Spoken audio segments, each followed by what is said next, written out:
اگر کسی نے چوری شدہ جانور خریدا اور خریدتے وقت اسے یہ بات معلوم ہے کہ یہ جانور چوری شدہ ہے یا لوٹا گیا ہے، ایسی صورت میں اس جانور کو خریدنا بھی شرعاً ناجائز اور حرام ہے، سخت گناہ ہے۔ اور یاد رکھیں اس جانور کی قربانی بھی شرعاً درست نہیں ہوگی۔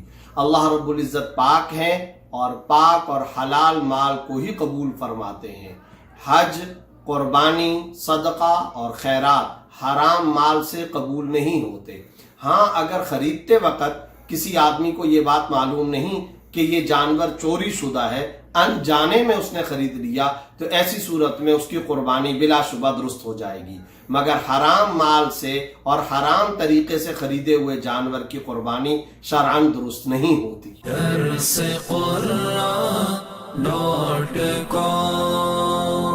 www.darsequran.com